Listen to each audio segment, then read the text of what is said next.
Buscando la verdad y abogando por la unidad nacional en pro de la paz y la seguridad en el Ecuador, queremos dar la bienvenida a los primeros invitados de la revista de Opinión y Democracia este jueves 20 de junio. El ingeniero Jorge Barreno, experto en el sector minero, el coronel Patricio Bonilla y el periodista investigador del portal digital Código Vidrio, Arturo Torres. Quisiera empezar con el ingeniero Jorge Barreno. ¿Cómo enfrentar el momento que se vive cuando hay una gran injerencia de sectores delincuenciales que se han tomado sectores en donde explotan no solo irracionalmente, sino que no pagan impuestos y se llevan los recursos de manera ilegal?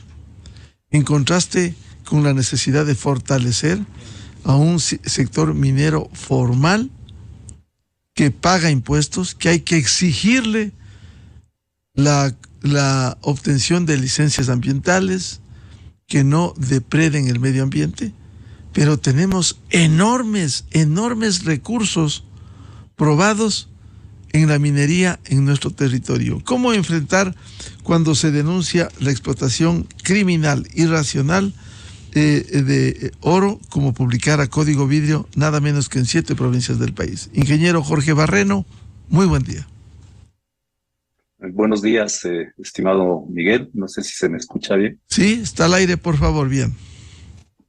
Sí, gracias.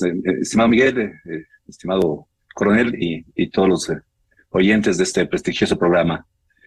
Bueno, antes de indicar cómo enfrentar el tema, habría que empezar analizando cuáles son las causas que ha generado esta situación en el país.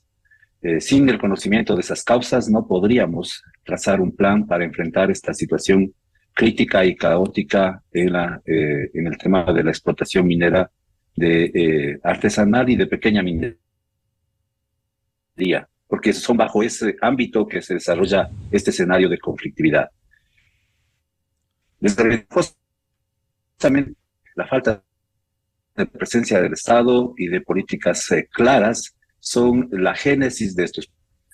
Y también el incremento vertiginoso del precio de los minerales, principalmente el oro, que se trata en la explotación de este principal recurso que tiene el país.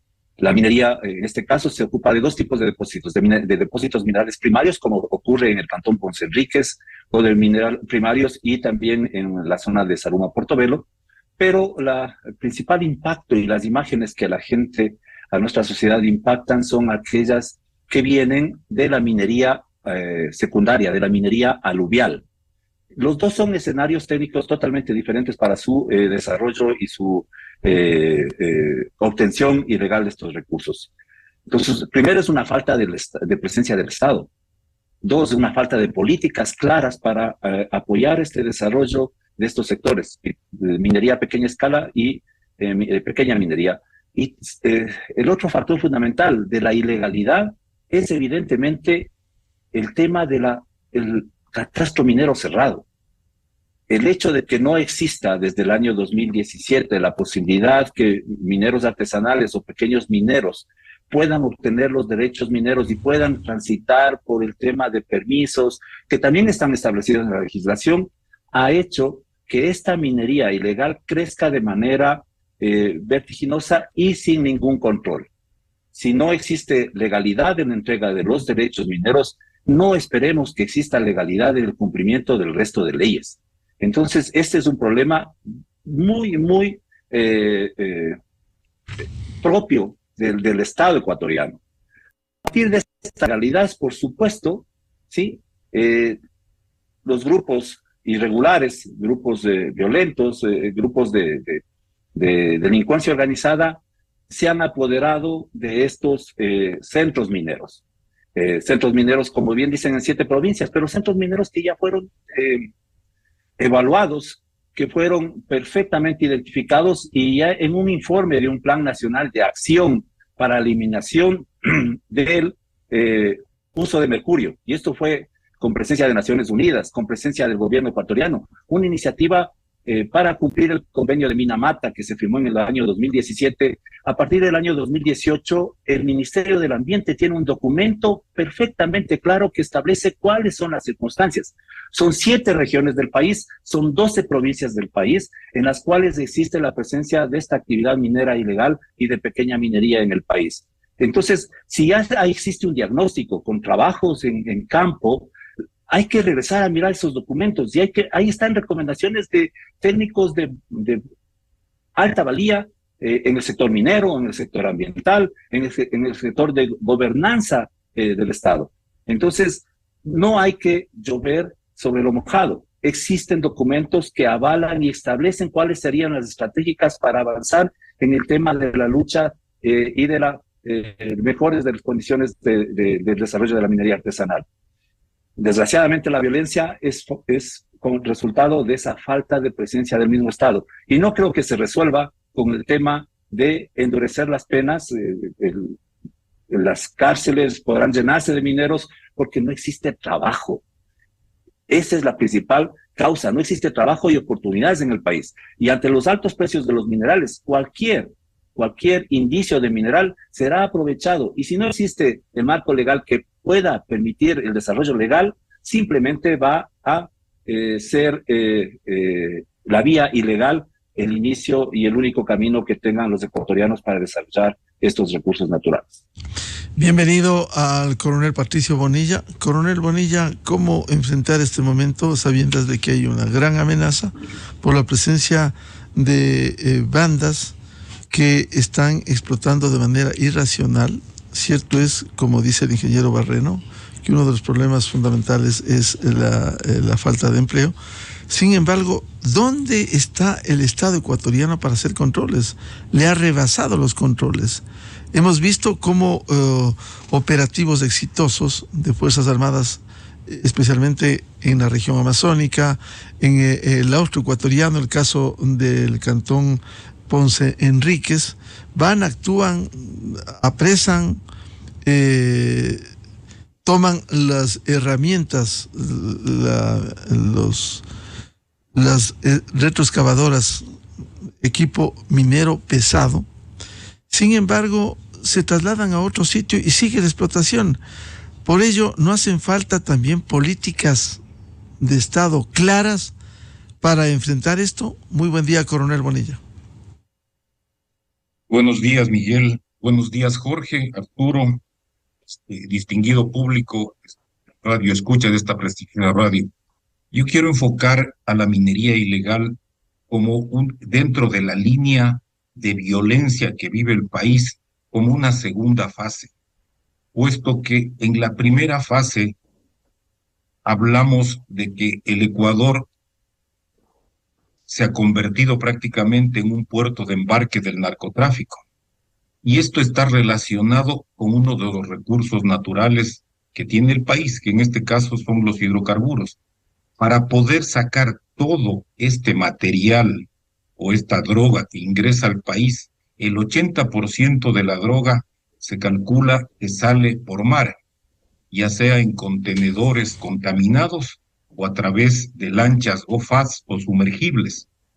Estas lanchas, con el propósito de sacar la droga, utilizan el combustible ecuatoriano a través, entonces, el crimen organizado a través de los grupos terroristas que se los declaró a raíz del conflicto interno armado, utilizan esta forma de sacar la droga a través del mar con nuestros combustibles, especialmente con la gasolina de pesca artesanal. Estamos hablando que en las 3 provincias, el norte del país costeras, Esmeraldas, Manabí, Santa Elena, se venden aproximadamente 22 millones de galones de gasolina de pesca artesanal al año. Si consideramos que están inscritas en el DIRNEA aproximadamente 4.500 embarcaciones, significa que hay un consumo anual por embarcación de 5.000 galones de combustible de pesca artesanal, que es una barbaridad. Es ahí donde se está fugando primero el combustible, que es como les decía, como primera fase del crimen organizado transnacional. Y gran cantidad de este combustible que sale como precursor químico hacia el sur de Colombia. Otro de los problemas que respecto al recurso natural, en este caso la gasolina, vemos en el desvío de combustible, especialmente de diésel automotriz, que abastece en su primera fase a la minería ilegal y también fuga gran cantidad de combustible de diésel por las fronteras. El año pasado se detectó aproximadamente 300 perforaciones en los poliductos, especialmente de la costa, sean estos Santo Domingo, Esmeraldas, Libertad, Manta. Estas perforaciones causaron al Estado una pérdida de cerca de 90 millones de dólares en fuga de diferentes combustibles. ¿A dónde va esto? Justamente a esta primera fase que yo le llamo de transporte de la droga, en donde los grupos delincuenciales, los terroristas, se abastecen de dinero y luego el dinero entran a una segunda fase, que es la minería ilegal. En el Ecuador se detectaron en su tiempo, y lo levantó el CIES, y justamente con el trabajo que se realizaron con anterioridad, 280 puntos de minería ilegal en todo el país. Especialmente los 280 puntos están en las provincias amazónicas, desde la provincia de Sucumbíos, Orellana, Napo, Morona, Zamora, y las provincias del sur del país, Loja, El Oro, Guayas. Estos 280 puntos han hecho que igual grupos delincuenciales ingresen a controlar a los mineros ilegales y a cobrarles cierto porcentaje de su producción. Entonces vemos ahí cómo este clima de inseguridad se va abasteciendo de muchísimo dinero, sea por el transporte, por el robo de combustible, los desvíos de combustible, y por la minería ilegal. Esta minería ilegal, lastimosamente, crea otros delitos. El principal, el lavado de activos, que es en donde estos grupos delincuenciales sacan dinero a través de el cobro del oro y también de ciertas minas que están controlando. Y estos grupos delincuenciales o grupos terroristas están en la mayoría de las provincias que enuncié hace un momento. Lastimosamente se crean otros delitos: lavado de activos, les decía, corrupción que está enquistado en muchas de las instituciones del país. El daño al medio ambiente es increíble. Ustedes han de haber visto en muchas de las operaciones que se realizan contra la minería ilegal, los cursos de agua, especialmente de la minería aluvial, son desviados y son contaminados por el mercurio. El trabajo infantil, y esto provoca la migración. En verdad, este es el marco en donde se desenvuelve la minería ilegal, que saca réditos increíbles. El año pasado, en el 2023, se exportaron aproximadamente 3.100 millones de dólares en minerales. De esos, el 45%, aproximadamente 1.400 millones de dólares, se lo hizo a través de oro, no concentrado, sí, oro en barras. Entonces, este clima de inseguridad que vive el país está dado en estas fases del crimen organizado transnacional y los grupos terroristas hoy llamados a raíz de la declaratoria del conflicto interno armado.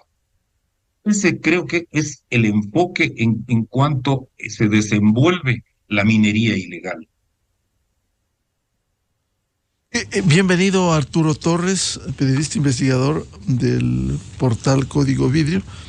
Leíamos con detenimiento el último reporte, y ha hecho muchísimas investigaciones, pero el último que da cuenta de un nuevo operativo militar, que son recurrentes estos operativos, del 17 de junio, esta semana, para quitar el control a los miembros de la banda de los Lobos de 3 minas en el cantón Ponce Enríquez, en el Azuay, que ha sido su principal bastión de actividades criminales. ¿Cómo enfrentar un problema que crece? Dice Código Vidrio que esta explotación ya se ha extendido a 7 provincias.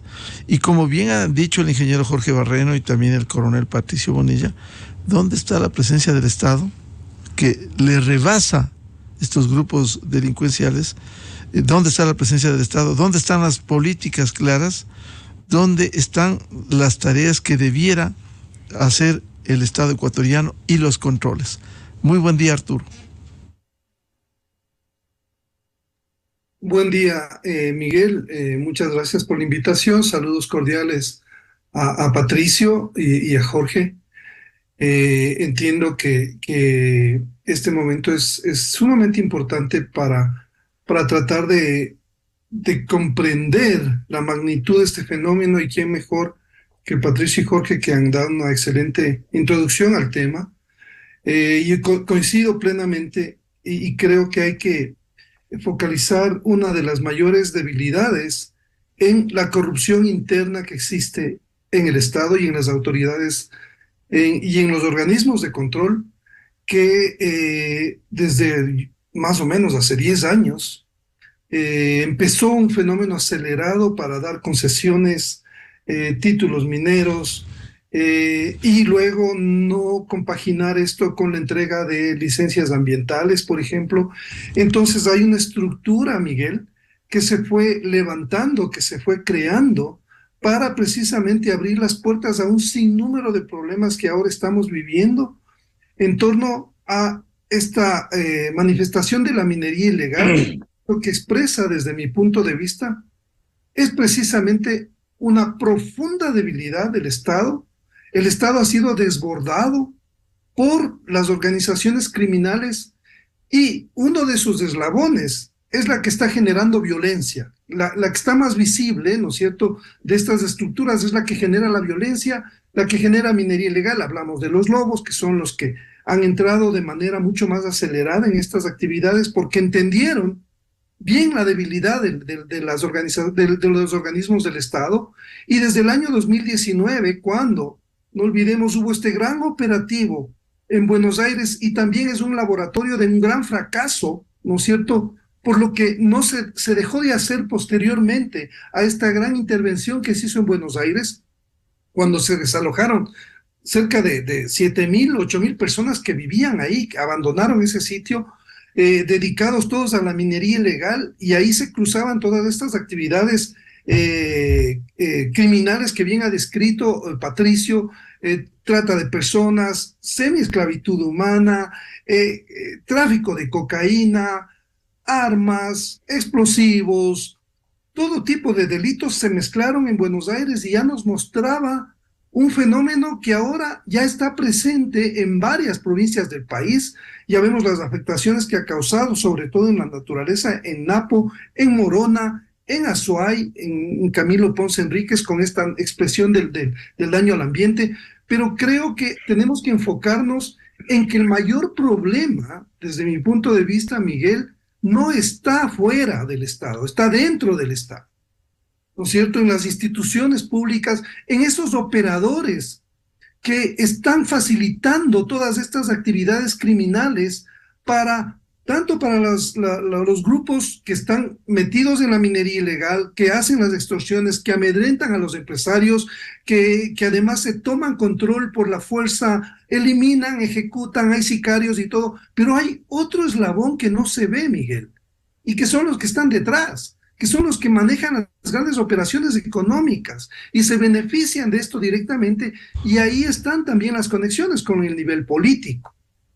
Entonces, creo que tenemos que empezar por ese diagnóstico, y yo coincido plenamente con lo que se mencionaba en relación a que vemos un Estado fallido en el manejo de cómo enfrentar la minería ilegal. Y esto nos debe llamar a una reflexión. Entiendo que el gobierno está haciendo un diagnóstico, ¿no es cierto?, sobre este fenómeno que, como digo, ya lleva muchos años, y sin embargo, ahora todavía estamos tratando de levantar información para ver por dónde abordar el problema. Pero no se va a solucionar nada con operativos puntuales que se hacen permanentemente militares y policías porque las estructuras están dentro del Estado.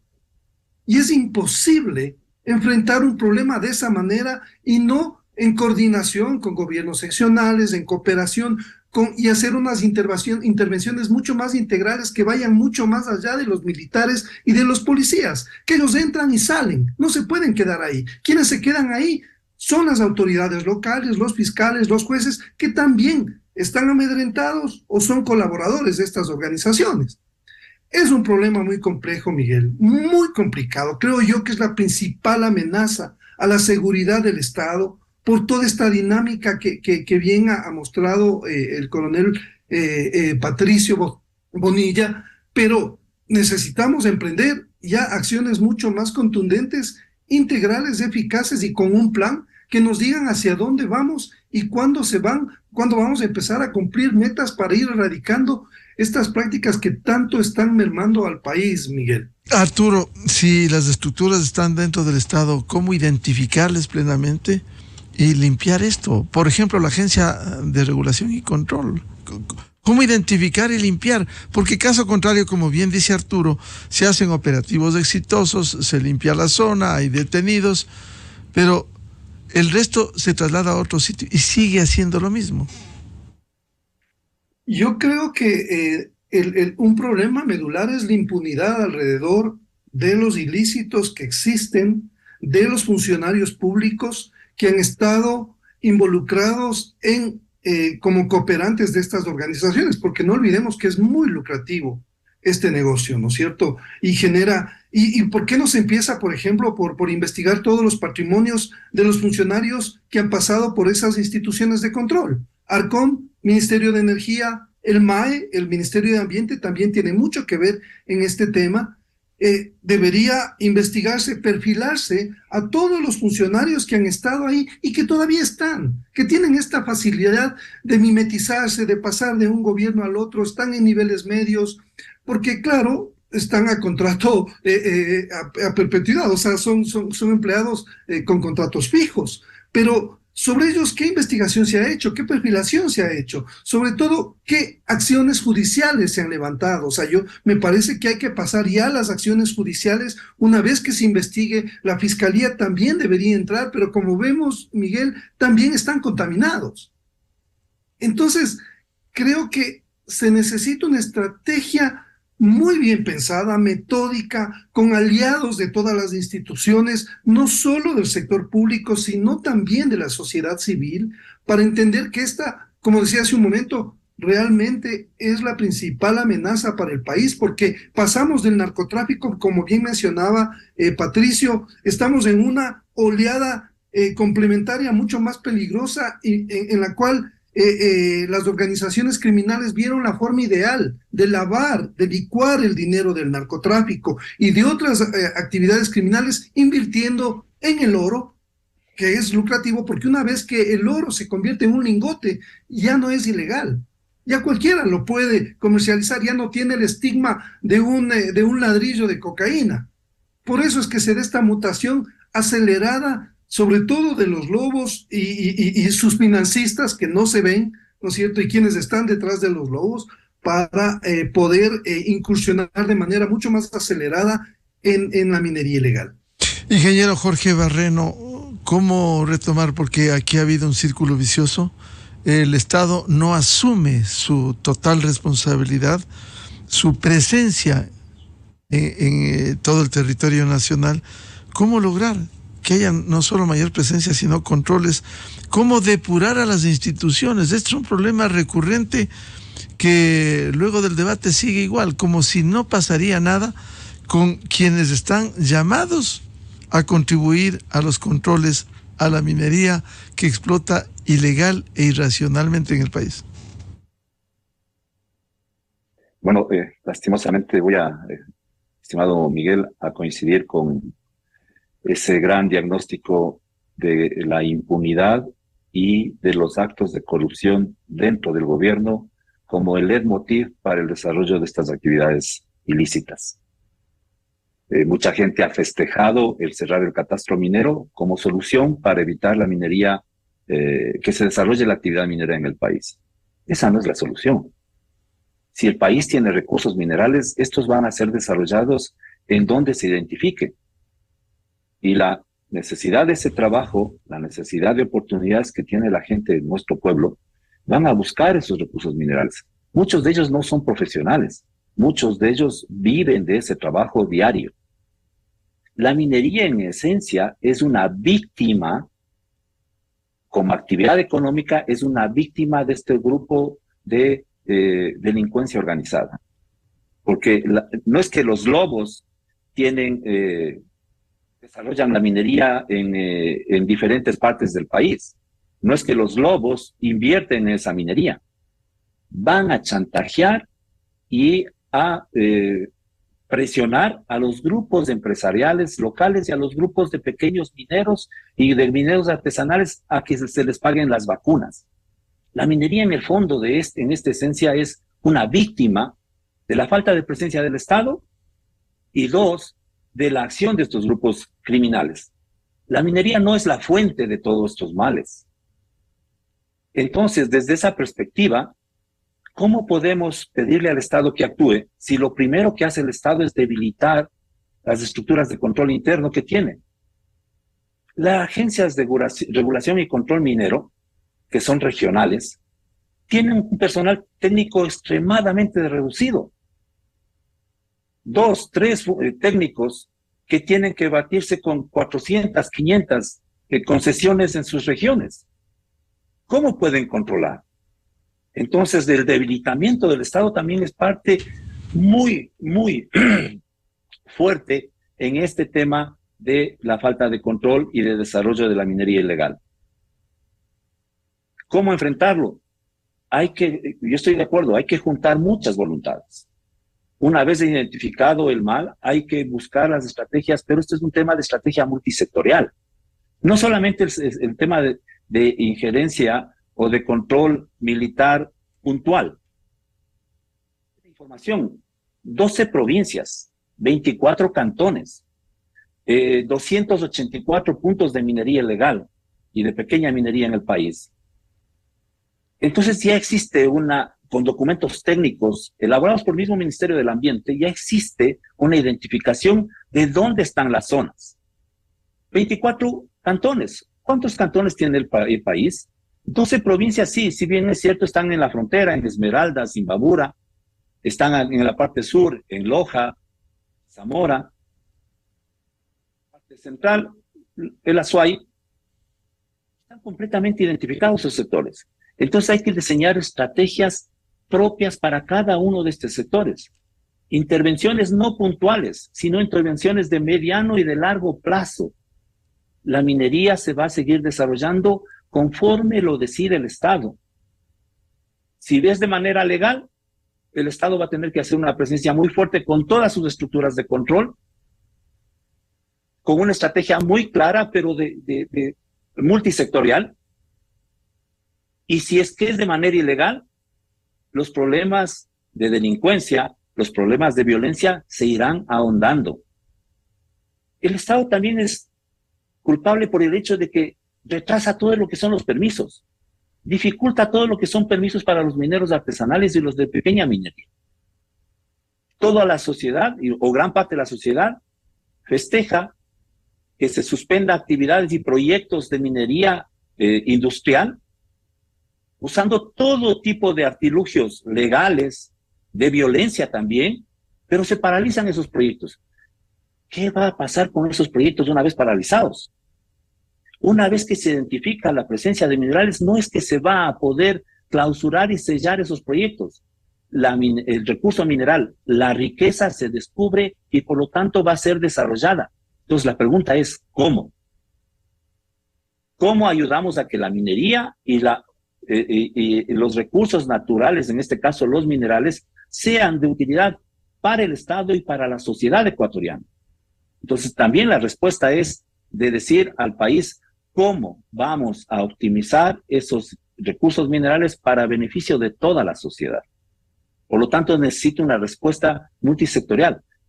Debilitar los controles del Estado ha sido el peor error. Eliminar o parar el catastro minero es otro de los peores errores. Entonces hay que tener una estrategia multisectorial. Y existe en este documento que digo, el Plan Nacional de Acción para eliminar el uso de mercurio. Y la minería ilegal está asociada al uso de mercurio. La minería aluvial está asociada en muchas de las partes al uso de mercurio. Entonces, este Plan Nacional de Acción debería ser revisado. Están detallados todas las estrategias que se deben implementar, desde la legalización, en los censos mineros, la presencia del Estado con actividades de control, de vigilancia y de seguridad en las zonas mineras. Están identificados 284 puntos. Hay que intervenir, según este documento, en 24 cantones del país. Y hay que hacer, según recomendaciones de este documento, planes pilotos de asociatividad y de monitoreo de esas actividades. Chile, la pequeña minería y la minería ilegal fue eliminada en Chile el siglo pasado, en los años 1960, con una campaña muy fuerte, reconociéndose el peligro. Pero mire cuántos años estamos atrasados de un país minero como Chile. Allá la minería ilegal había de minerales básicos como el cobre, el oro también, pero la empresa nacional minera, y aquí existe un tema fundamental, la empresa nacional minera quiere decir una empresa del Estado con alta eficiencia técnica, con conocimiento y experiencia, plantear las soluciones en cada uno de estos centros mineros. Pero no se puede esperar solucionar el tema de minería ilegal solamente endureciendo las penas.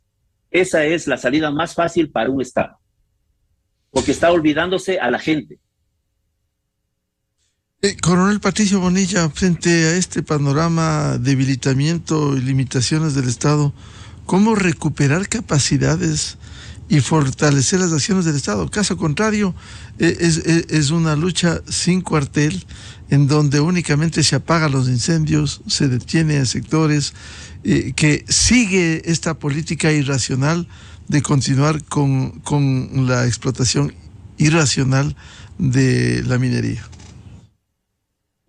Sí, como había dicho, tenemos identificados dos problemas graves que tiene el país y que ha creado este clima de inseguridad. El uno es el control de los combustibles que se abastece todo el sistema de los grupos delincuenciales transnacionales y los grupos terroristas internos. Entonces, ahí está la clave. Primero, buscar regular, como es responsabilidad del Estado en el artículo 313 de la Constitución, regular y controlar los combustibles que se abastecen estos grupos delincuenciales. ¿Y quién lo puede hacerlo? Y es responsabilidad de la Agencia de Regulación y Control. El año pasado, justamente para evitar este tipo de actividades, sacamos del mercado 20 millones de galones de diésel automotriz que se estaba vendiendo en exceso en 455 estaciones de servicio. Lo mismo con la gasolina de pesca artesanal. La gasolina de pesca artesanal, ya el tiempo no dio en la agencia, sacamos 600,000 galones de pesca artesanal, especialmente en la provincia de Esmeraldas y Manabí. Y no hubo en ningún momento desabastecimiento ni de diésel ni gasolina de pesca artesanal, porque las estaciones que venden el combustible saben en la ilegalidad que están cometiendo. El otro tema, están claros e identificados, como decía Jorge, los puntos de minería ilegal. Entonces, aquí corresponde definitivamente a alguien que haga cabeza, que en este caso debe ser la Agencia de Regulación y Control, que a través de otras instituciones, Ministerio de Energía y Minas, Fiscalía, Petroecuador, que es importante, Fuerzas Armadas, Policía Nacional, Ministerio de Ambiente, trazar un plan con el propósito de atacar lo claramente que está identificado. Nosotros, cuando tuve la oportunidad de estar en la dirección ejecutiva de la agencia, neutralizamos 90 puntos de minería ilegal y el Estado tomó acción y tomó control de esos 80 puntos de minería ilegal en diferentes sectores del país, especialmente en las provincias amazónicas. Por otro lado, hay debilidad en las instituciones. Si hablamos de la Agencia de Regulación y Control, tiene limitados los recursos económicos, recurso humano, como decía Jorge, hay en sitios en donde se necesita algunos técnicos en minería, apenas hay 2 o 3 técnicos para atender 300, 400 concesiones y minería ilegal que se dan en esas provincias. La escasez de recursos tecnológicos. Y aquí hay que hablar claro. Hay un préstamo aprobado por el Banco Interamericano de Desarrollo para mejorar el sistema de gestión minera. Y ese dinero está en el país, lo tiene el Ministerio de Energía y Minas. Sin embargo, el proceso para poner en ejecución este sistema de control minero apenas lo hacen avanzar a cuentagotas, y ese préstamo ya el país está pagando intereses. Entonces, vean, no sé con qué propósito lo mueven tan lento estas actividades en donde se puede mejorar el control minero. Por otro lado, hay que legalizar también, buscar la legalización de los mineros, la pequeña minería y la minería ilegal, y sí combatir a la minería aluvial, que es el que causa el mayor problema y el mayor daño ambiental. Ustedes deben haber visto las fotos que cuando se realizan los operativos, las miles de hectáreas que se ven afectadas y los ríos completamente contaminados. Entonces, pero esto no es responsabilidad como quieren verlo o se quiere dar a Fuerzas Armadas y la Policía Nacional. Hay otras instituciones. Aquí tienen que planificar, realizarse un plan y ejecutar operaciones interinstitucionales con el propósito, por un lado, que no lo dejo aparte, el control de los combustibles, y por otro lado, combatir a la minería, especialmente aluvial. Y con los sistemas tecnológicos, controlar la producción que tienen las concesiones, puesto que la minería ilegal exporta o saca su oro a través, lastimosamente, de comercializadoras que en algunos casos se han visto que han incrementado considerablemente las exportaciones de oro en relación de un año a otro año.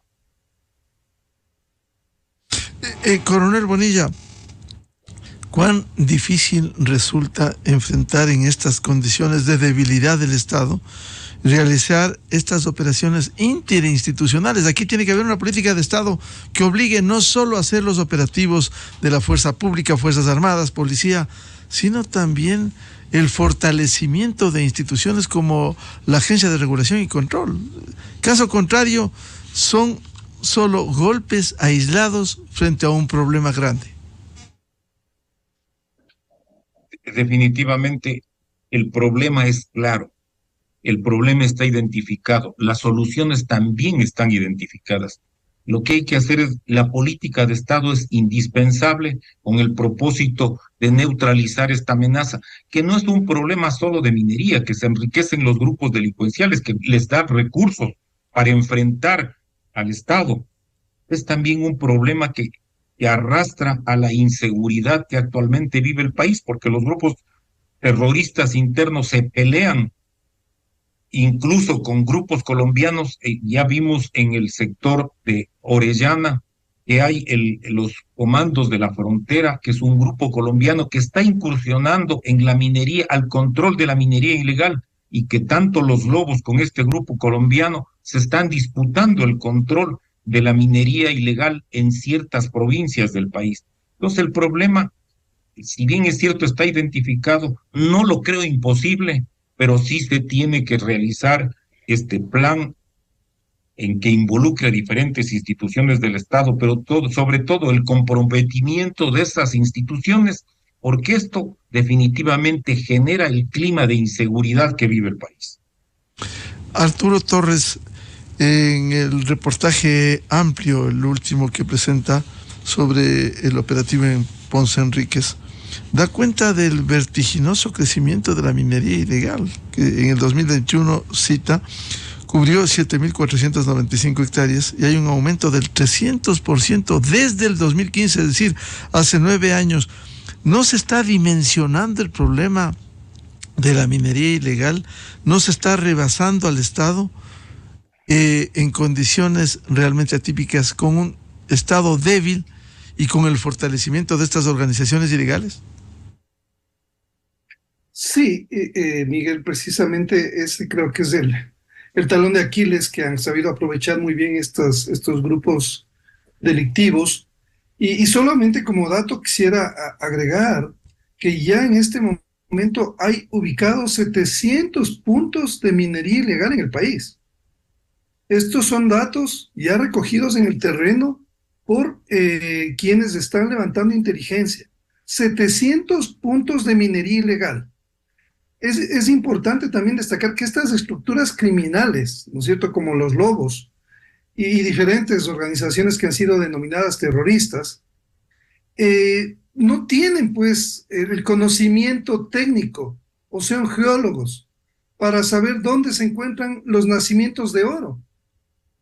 Entonces, de esta manera, lo que se presume, evidentemente, es que estos puntos levantados de los diferentes yacimientos, ¿no es cierto?, que existen, nacen de los mismos técnicos que pertenecen a las instituciones de control.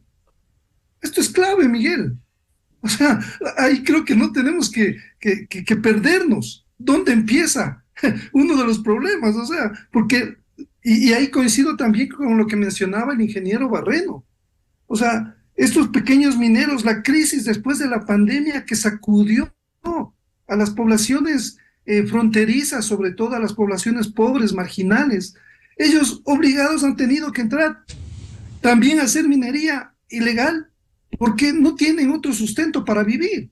Pero la cuestión es legalizar, que se entren a procesos de legalización y no atacar y criminalizar a quienes no hay que criminalizar. O sea, los verdaderos criminales, los delincuentes de cuello blanco, esos están intocables, Miguel. A ellos nadie los toca. ¿Por qué no hay investigaciones profundas? ¿Por qué no se integra una unidad especial de delitos ambientales que se reconfigure realmente sin contaminarse con los que ya hemos mencionado y que son parte de estas estructuras, con estos diagnósticos que ya están levantados, ir sumando todos los esfuerzos que ya se están haciendo, tengo yo entendido, desde el gobierno, con mucha más información para ubicar los puntos nodales para hacer las intervenciones? Pero, o sea, es evidente cómo empieza el ciclo y qué es lo que la población está viendo. El problema solo en los Lobos, y está en los Lobos, así es, ellos están generando mucha violencia, muchos problemas alrededor de las acciones de minería ilegal, pero no son los únicos ni son los principales actores. No tenemos que quedarnos en también estos distractores que al final terminan siendo las operaciones puntuales que se realizan para recuperar en apariencia minas en Ponce Enríquez, porque sabemos que una vez que salen los militares empieza el juego del gato y el ratón. Y en esto nos desgastamos, y está bien para las fotos, está bien para las imágenes, ¿no es cierto? Pero al final el problema estructural se mantiene, Miguel, y ese es un tema que es lo que tenemos que realmente estar conscientes de que se debe abordar de otra forma, y el gobierno tiene que decirnos cuál es su estrategia real para socializar esto y lograr un plan mucho más colectivo, que sea mucho más eficaz, con plazos, con metas y objetivos que sean medibles en el mediano y en el largo plazo. Muchas gracias por seguir despertando al país sobre una realidad inocultable, la explotación irracional de minerales, a sabiendas de que el Ecuador tiene enormes posibilidades y recursos bajo tierra, pero lastimosamente aquí hay un Estado débil, con una débil institucionalidad que no logra articular una política que permite enfrentar con decisión a estos sectores ilegales. Muchas gracias por aportar al ingeniero Jorge Barreno, al coronel Patricio Bonilla y al periodista investigador de Código Vidrio Arturo Torres. Muy buen día. Muy buen día, muchas gracias. Enseguida, en la revista de Opinión Democracia. 7:27 minutos en el territorio continental ecuatoriano. Vamos a una pausa publicitaria y buscando la verdad. Volvemos, tenemos previsto un debate sobre la crisis política que vive el Ecuador, el próximo proceso electoral y el panorama complejo y difícil que se torna en el país. 3 invitados, la catedrática y analista doctora Ana Changuín, el doctor Ramiro Rivera y el doctor César Febres Cordero. Desde 1984 con Gonzalo Rosero. La revista de Opinión Democracia. Siempre líderes, siempre confiables. Enseguida regresa Miguel Rivadeneira a la búsqueda de la verdad. Inicio de espacio promocional y publicitario. Pilas, pilas, pilas, señores y señoras, porque a ARM llega la gran liquidación de temporada. Es la oportunidad para vestirte de moda al mejor precio. Encuentra blusas, camisas, camisetas, suéteres, chaquetas, pantalones, licras, joggers, lencería, ropa interior, accesorios, todo. Y llévatelo hoy y mañana con ofertas del 30 al 50% en toda la tienda.